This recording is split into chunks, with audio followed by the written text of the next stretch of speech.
Olá pessoal, vocês já viram em outro vídeo que nós temos uma biblioteca especializada em taxonomia vegetal, isto é, no estudo da denominação de plantas, a sistemática vegetal. Então são os periódicos produzidos pelo Jardim Botânico do Missouri, de Nova York, enfim, várias instituições pelo mundo que estudaram e que estudam a flora brasileira já desde os séculos passados. E essa biblioteca, essas instituições produziram periódicos, como a Flora Neotrópica, por exemplo, do Jardim Botânico de Nova York, os Anais do Missouri Botanical Garden, lá do Missouri, Estados Unidos, e outros periódicos como o Kew Bulletin lá da Inglaterra, o Kew Garden trabalhou muito tempo aqui, Suíça também, Genebra, enfim, Alemanha, França principalmente, Enfim, essa biblioteca ela é muito específica para esse estudo da taxonomia,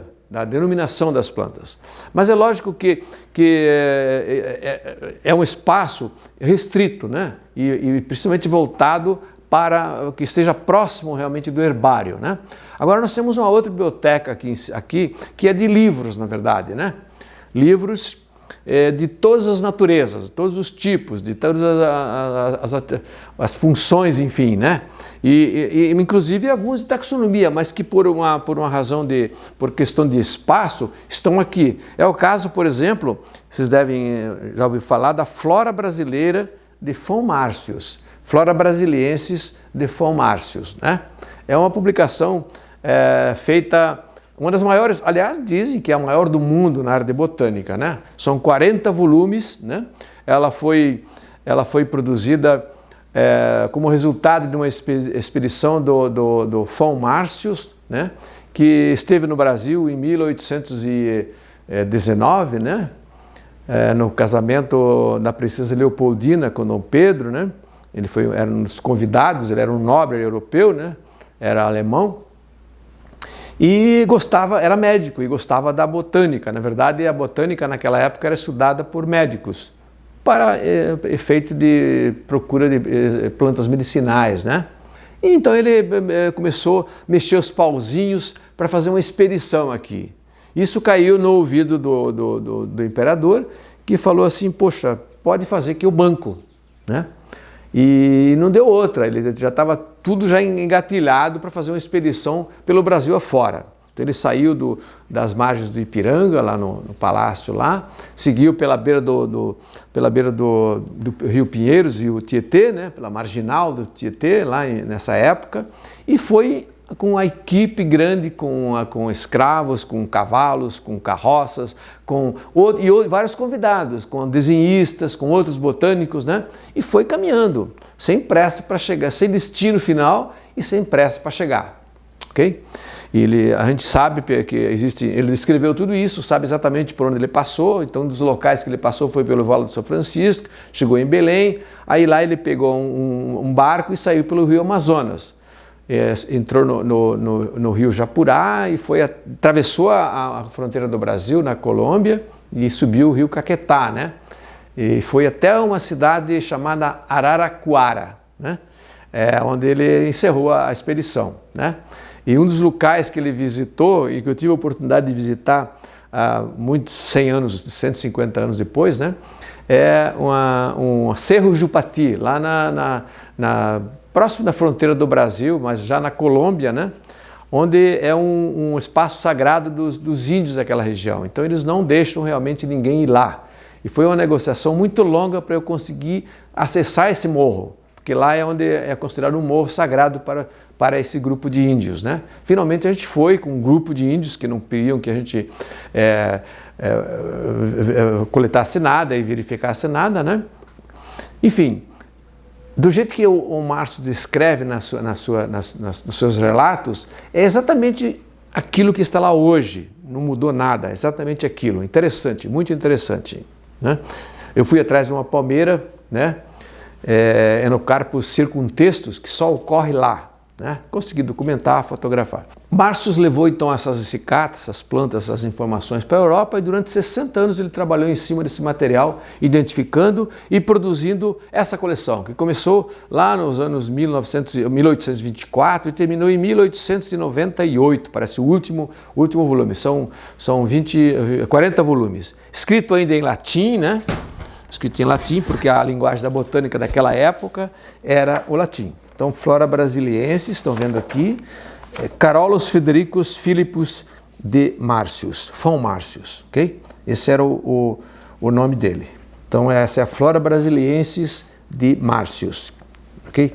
E cada volume trata de um grupo de plantas, né? Tudo em latim, descreve todas as plantas que eles viram e no final ele tem aqui as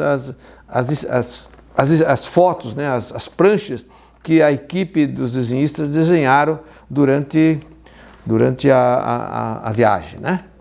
E eu gostaria de dizer que eu tive o privilégio, alguns anos atrás, de conhecer a coleção original, que era feita à mão, a cores inclusive, essas pranchas todas feitas a cores, né?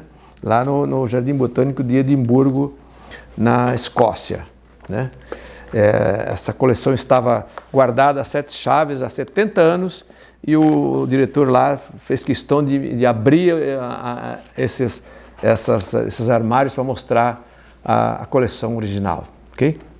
Sou grato por isso. Bom, gente, então isso aqui, basicamente, por que eu tenho essa coleção? Foram feitas 18 cópias na época, na Alemanha, né? Porque eles eram alemães, e 18 cópias, 6 vieram para o Brasil, somente 6. As outras foram esparramadas pelos jardins botânicos, as instituições de pesquisa do resto do mundo, né? Eu, evidentemente, não tenho uma coleção original, mas é como se fosse original, porque há mais ou menos uns 40 anos atrás, nós pegamos uma coleção dessa que estava no Jardim Botânico, desculpe, no Instituto Agronômico de São Paulo, em Campinas, uma coleção que estava semi-destruída, mas era intacta. Todos os volumes estavam, ainda existiam, né? Porque as outras coleções estão todas quase destruídas, né? Bom, nessa época nós propomos com um grupo de amigos uma recuperação dessa coleção. Então nós íamos desmontar a coleção inteira, xerocar, aí nós pedimos para a Xerox trazer uma máquina de Xerox dos Estados Unidos, uma máquina especial, inclusive papel, não ácido, que veio de lá para copiar a coleção. E então foi copiada, todas foram feitas 6 cópias, aí fizemos 6 cópias e cada um dos nossos colaboradores ficou com uma e deixamos uma cópia para o IAC, que passou a ser a cópia de uso, né? E a outra foi guardada para conservação, né? Então, e procuramos encadernar exatamente do jeito que era original, né? Então tem alguns volumes que pesam 5, 6 quilos, né? Pesada realmente, né? Então aqui estão todos eles, os volumes da Flora Brasiliensis de von Marcius. E cada fascículo trata de uma única família ou de várias famílias, enfim, cobrindo todas as famílias botânicas do Brasil. Então eu gostaria de dizer que, apesar de ser antiga, ela é muito importante para a taxonomia botânica hoje, porque muitos grupos não tiveram nenhum estudo nenhuma revisão após o trabalho do Marcius, publicado aqui na Flora Brasiliensis. Então é uma obra histórica muito importante para o estudo da botânica, né? E eu me considero um privilegiado de ter uma coleção completa e zerada, né? Porque uma cópia Xerox do tamanho original é como se fosse a original, né? Depois de alguns anos atrás foi publicado um facsímile, feito na Alemanha, em tamanho reduzido, né? Totalmente diferente da organização disso aqui, né? Então nós temos o privilégio de ter a coleção original. Ok? E aqui nós temos então periódicos, livros de todos os tipos, menos os periódicos, né? Os papers, né? Que a gente chama, os journals, não estão aqui. Aqui basicamente são livros de uso normal da botânica, né?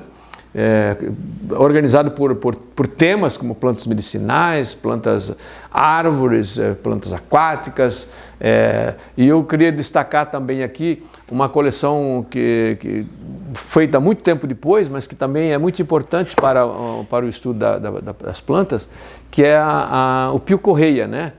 O Dicionário das Plantas Úteis do Brasil. Também são 6 volumes e que já tinha fotografias, foi feita posteriormente, né?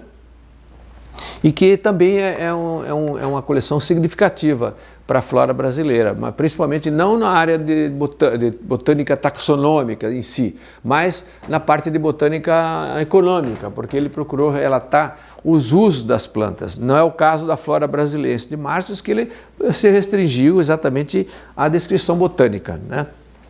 Mas o Pio Correia foi muito importante também. E aqui tem, lógico, publicações do mundo inteiro, e principalmente publicações sobre latim, né? Porque o latim é a linguagem, ou era a linguagem da botânica. Então a gente tem vários clássicos de latim ainda, né? Porque temos que conhecer o latim para poder descrever plantas e inclusive, ler muitos trabalhos que são escritos em latim, né? Ainda hoje. Valeu, gente. Então, se vocês gostaram aí do vídeo, não deixe de curtir. E até a próxima.